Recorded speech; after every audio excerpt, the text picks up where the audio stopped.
What's going on, my friend? Welcome to the channel and thank you for watching. FC Heidenheim against Chelsea in the Conference League this coming Thursday, and this is my preview for the game.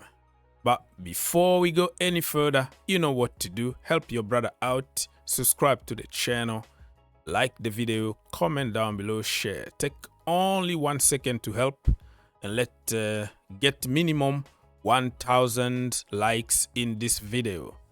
Yes, we can. Yes, we will. Much appreciate it, my friend. What do I know about the team we're gonna be playing against on Thursday? Well, they've been struggling this season. In the last 5 games, as you can tell on your screen, they only drew 1 game. The rest are defeat. So I did here half. Half of the results are in the Bundesliga and half of the results are in other competitions like the Conference League, the German Cup, stuff like that. So you can read yourself here. The bottom line is they are very poor. But it doesn't mean that if they are poor, Chelsea are gonna beat them easily. They're still a team in the Bundesliga. Let me tell you that. Look at the table in the Bundesliga. They are 15th on the table. And like I just said, in the last 5 games, they only drew 1 game and they lost 3 of them. But be careful, because this could be a banana skin kind of game, because last season they actually beat Thomas Tuchel's Bayern Munich 3-2 in the Bundesliga. So they are not like a farmer team or something. You know, we know that the Bundesliga is not the same level as the Premier League. But be careful, because when this kind of teams play against Chelsea, they want to show everything. They want to give everything on the pitch.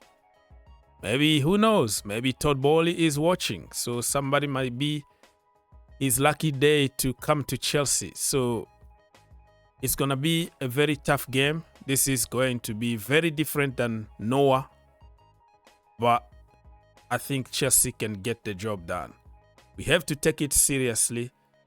Professional kind of performance. Get the job done. Get all 3 points. I want to go through this competition without losing any game until the end. Why? 100%. I know we lost already in the Conference League, but that was for the playoffs. That wasn't like the real competition when we lost against Servette away. Remember that? But that wasn't the real competition. That was a game to qualify us actually to the Conference League. So this is the real competition. We haven't lost any game so far. So we have to go until the end, win, and win more.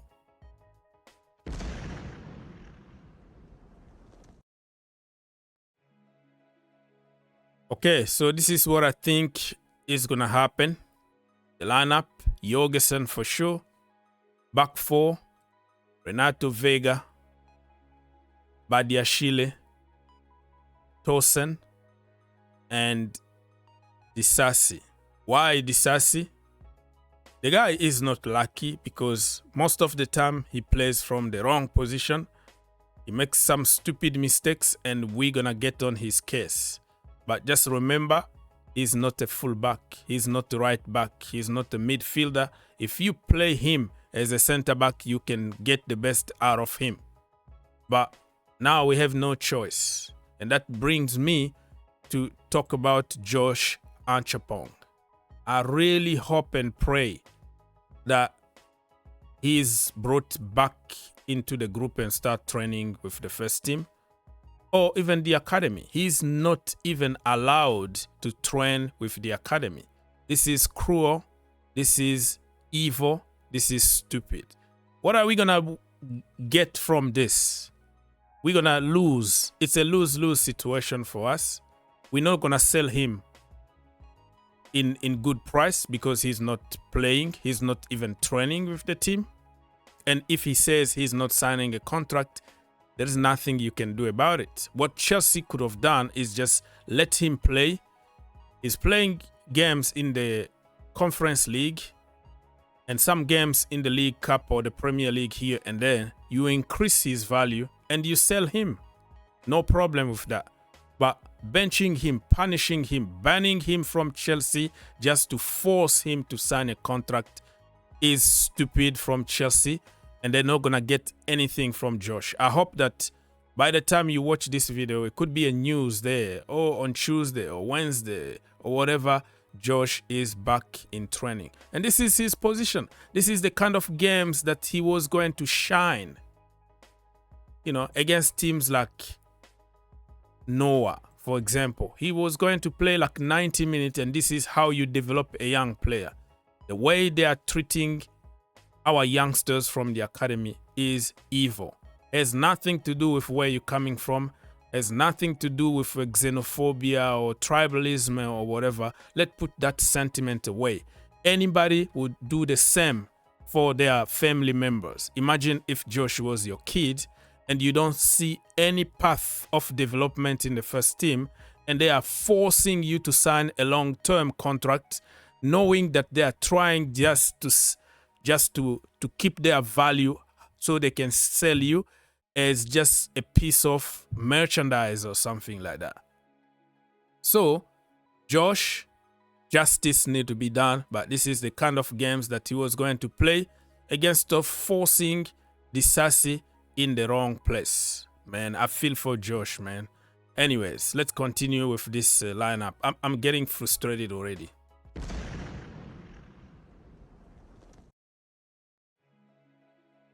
Okay, in the midfield, Enzo is going to be there. He had a very good game in the Premier League the last time, remember? And I think Dewsbury Hall is going to be there. And I think from the Palma position, it's going to be Joao Felix. Easy.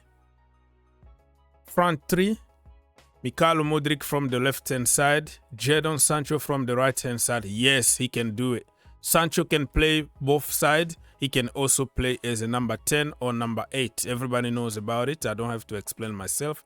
The boy hasn't played for a long period of time due to injury, and then he couldn't play against Manchester United because he's on loan from Manchester United, so he can't play against his parent club, blah blah blah. Everybody knows about it. And then he got ill again, so he's been out for like the last 4 games for Chelsea. That's a lot of games, so he need to start this game in Germany. And then it's gonna be Christopher Nkunku instead of Jackson or Mark Guiu. I would like to see Mark Guiu in the second half though. Mark Guiu need to come in and do his thing.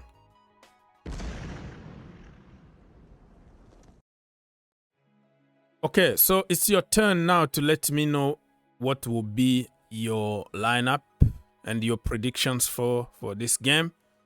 Many people will ask me, oh, how about Chukwuemeka? I think Chukwuemeka is already gone, man. I don't see him coming back. The manager don't like him for some reason. I think they are just waiting for January to sell him. So January is in like few weeks from now. So it's even useless to start talking about Chukwuemeka and whatever. And I think also Kasade is going to be sold or loaned out in January. So we have just to give a chance to the players that will stay there, will be there with Chelsea. Oh, another option that I'm thinking about when I'm recording this video is like Maresca might surprise us and bring this young man here, Tariq George. So probably if Jadon Sancho doesn't feel good or they don't want to take any risk, they might play George from the right-hand side, because George also can also switch from the left or from the right. He's versatile brother. So we might see Josh. But if I have to choose one to start, I will go first with Jadon Sancho, and the second half you put Josh to help, you know, see the game out or probably score a goal for himself. Okay, score prediction. Boom, boom. All right, I think Chelsea are going to win this game 4-1. We've been punishing teams in the Conference League 4-4, remember? So far, we've been scoring 4 or more. The last game against Noah, we scored 8. I wanted a double digit, though. It didn't happen. But we're going to score 4 goals, and they're going to score 1 because our defense is going to be shaky.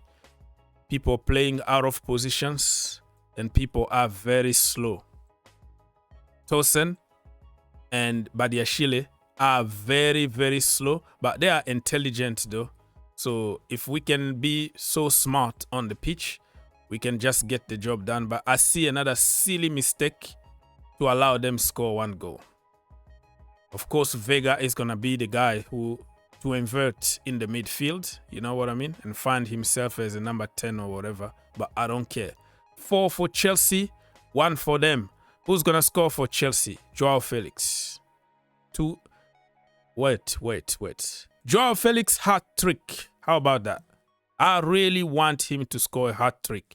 If it wasn't for this brother here, Bloody Nkunku, who is very, very selfish. I understand also that he doesn't play a lot of games, so he just want to score penalties for himself so he can still, you know, in headlines. But when your brother is already on hat-trick, he already scored 2 goals. What the heck is going on? Why can't people use common sense? Twice now this season that Joao Felix almost scored a hat-trick. There is a penalty. The same guy refused to give him a penalty, and it's Christopher Nkunku. I don't like that kind of attitude, but I also understand his situation because you want to work for your own statistics the end of the day. But if you are a good friend, or you understand you are a player's player, you love your brothers in the group, the good thing to do in that situation is like, hey brother, take this penalty, man, score and take the ball home for your hat trick, and we're gonna celebrate together as a group. I don't like selfish people. So Joao Felix, hat trick, and who else? I think Jadon Sancho is gonna score. Jadon Sancho to score. 4 for Chelsea, 1 for them.